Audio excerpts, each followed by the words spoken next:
मित्रांनो, अनेक वर्ष तुमच्या सगळ्यांच्या माझ्यासारख्या कार्यकर्त्याला राज्याच्या राजकारणामध्ये काम करण्याची संधी ही मिळालेली आहे, ती 91 पासून मिळालेली आहे। आज या गोष्टीला जवळपास 36 वर्ष पूर्ण झालेली आहे।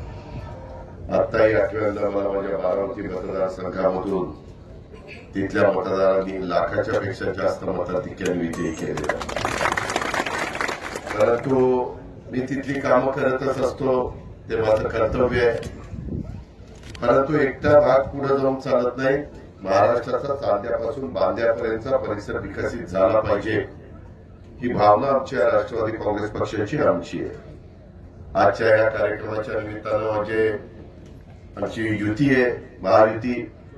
इथं भारतीय जनता पक्षाचे पण अध्यक्ष आणि पदाधिकारी उपस्थित आहेत, काही माझ्या शिवसेनेचे पण पदाधिकारी अध्यक्ष उपस्थित असतील। त्या सर्वांचाच उल्लेख मी करू इच्छितो।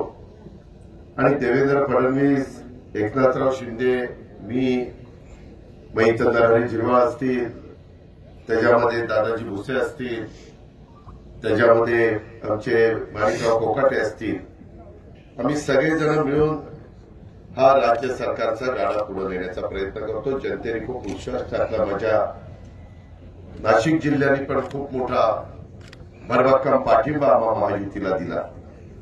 15 जागांपैकी जवळपास 14 जागा महायुतीच्या आल्यात। मालेगावची जागा अतिशय थोड्या फरकाने पराभूत झाली, नाही तर सर्वच्या सर्व जागा महायुतीच्या पाठीशी उभं करण्याचं काम नाशिककरांनी केलं। त्याबद्दल मी नाशिककरांना धन्यवाद देतो, कळवणकरांना धन्यवाद देतो।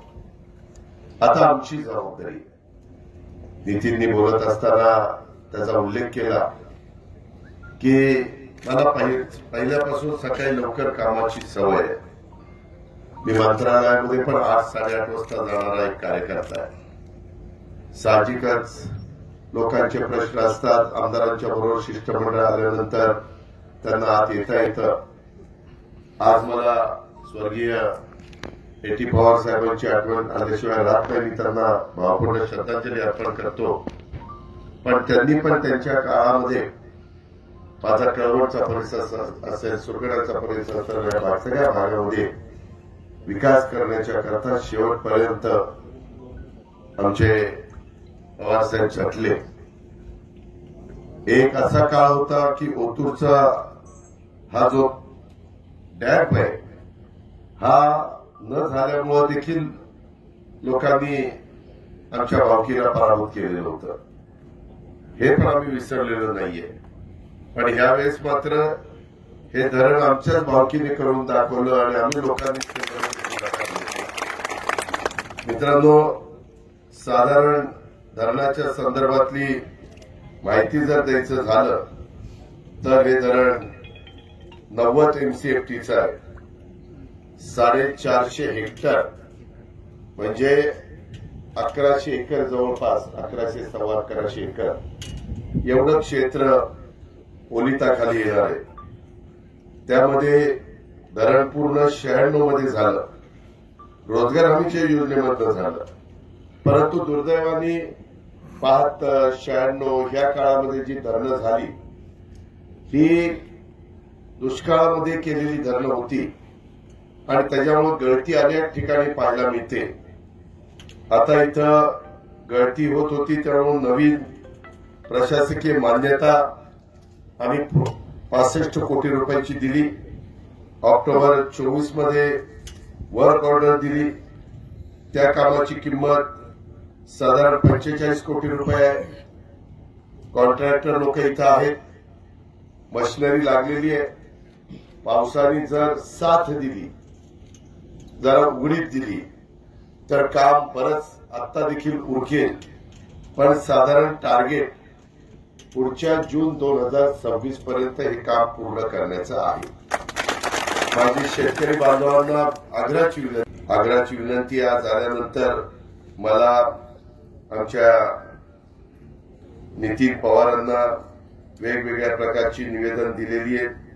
त्यामध्ये ओतूर धरणाचं काम आता चालू आहे, ते काम पूर्ण झाल्यानंतर आम्हाला ओतूर, कुंडाणे, शिरसमणी, भुसणी, दयाने गावातील शेतकऱ्यांना शेतीसाठी पाणी देण्यासाठी पाटसऱ्या होणं आवश्यक आहे। 1000 एकर शेतीला त्याचा उपयोग होणार आहे. उजवा कॅनॉलने दह्यापर्यंत आणि डाव्या कॅनॉलनं ओतूरपर्यंत येथील वरचे थळ खालचे थळ गवाळी पर्यंत पाटचारी होणे आवश्यक आहे. इथं एसी तुम्ही स्वतः आहात. मी हे निवेदन तुम्हाला देतो. मी त्याच्या संदर्भामध्ये तुमचे चीफ इंजिनियर कोण मिसाळला पण निघले. मी पुढे आता गाडीतनं जाताना किंवा पुढच्या कार्यक्रमाला मिसाळला फोन लावून दे. तुम्ही पण मला कळवणपर्यंत चला. मी तुम्हाला म्हणजे मिसाळला सांगतो की या संदर्भामध्ये टेक्निकल दृष्ट्या जी माझ्या शेतकऱ्यांनी मागणी केलेली आहे, जी आमच्या आमदारांनी मागणी केलेली आहे, ती पूर्ण करायला काही अडचण आहे का? मग त्याच्यामध्ये प्लॅन इस्टिमेट अंदाजे किती होईल? मग ते या 45 कोटीच्या बाहेर जाते. मग त्याच्यामध्ये आपण सुरुवातीला 65 कोटीची प्रभा दिलेली आहे आणि सुधारित प्रभा किंवा ईपीसी मध्ये मान्यता देण्याचा अधिकार स्पेशल रिपेअर्स मध्ये ते करू शकतो. हा, तर ते माझ्याकडे ईपीसी असते.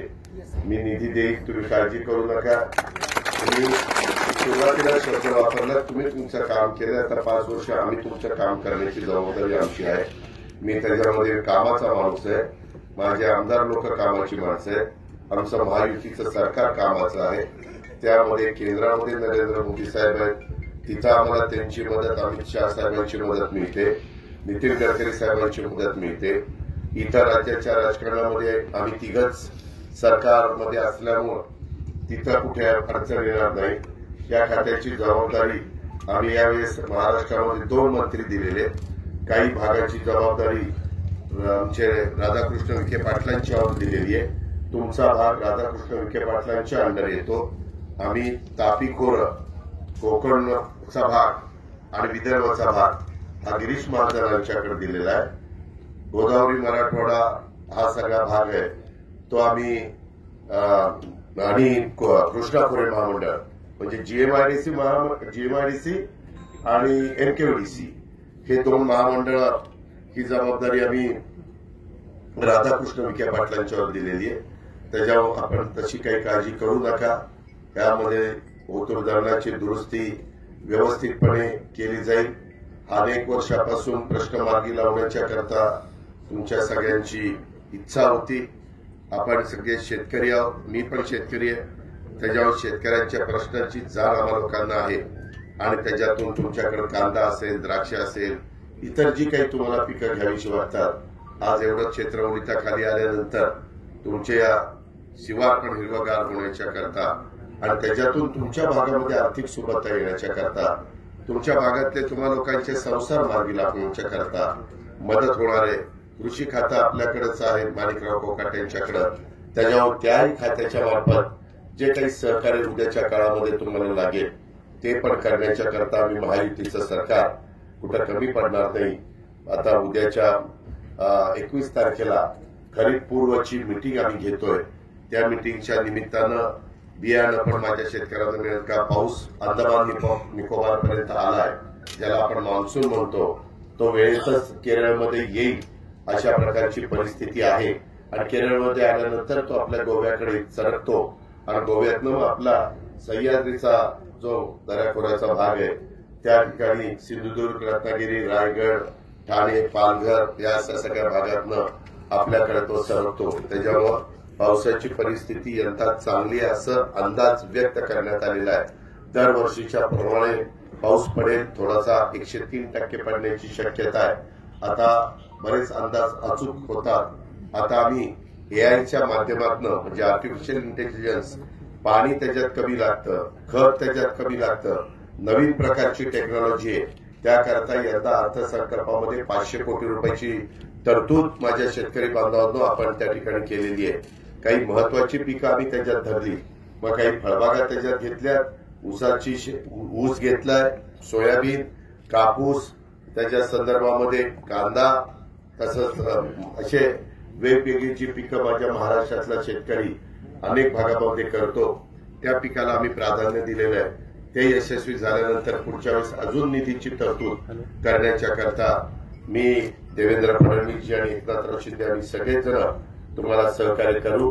यंदा आम्ही 3, 5, 7.5 हॉर्सपावरच्या मोटारीची बिलं ही तुमची माफ केलेली आहे. 20,000 कोटी रुपयाचा भार हा राज्य सरकारने 44 लाख शेतकऱ्यांचा माझ्या महाराष्ट्रातल्या आम्ही लोकांनी उचललेला आहे.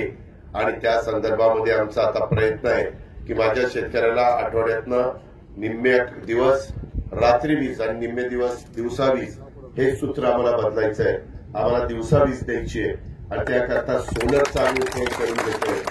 सूर्यप्रकाशावरून 9,500 मेगावॅट विजेचं काम आम्ही हातामध्ये घेतलंय. त्याला करोडो रुपये आम्हाला लागले, परंतु आम्ही ते समाजाच्या करता माझ्या शेतकऱ्यांच्या भल्याकरता रात्री अपरात्री पाणी देत असताना कधी बिबट्या येतो, कधी वेगवेगळे प्राणी, साप, विंचूकाट्याची पण भीती माझ्या शेतकऱ्याला असते आणि त्याच्यामुळं घरातली पण लोक काळजी करतात.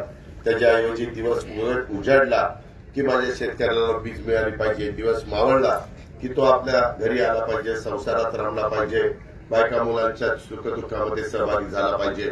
अशा प्रकारचं सूत्र आम्ही स्वीकारलेलं आहे आणि त्याकरता खूप मोठा कार्यक्रम राज्य सरकारने हातामध्ये घेतलेला आहे. कामं सोलरची मोठ्या प्रमाणात चालू आहे. असे बदल आम्ही त्या बाबतीमध्ये करतोय. आपण काळजी करू नका. इतर बऱ्याच गोष्टी आहेत. ओतूरच्या धरणाचा जुना सांडावा तोडून नव्याने कॉन्क्रीटमध्ये सांडावा बांधण्याचं, तसंच नवीन धरणाच्या जुन्या धरणाचं मटेरियल न वापरता नवीन गुणवत्तेचं साधन साहित्य वापरण्याचा निर्णय घेतलाय. त्याच्यामुळं माझ्या चतुर्शृंगीच्या गडाच्या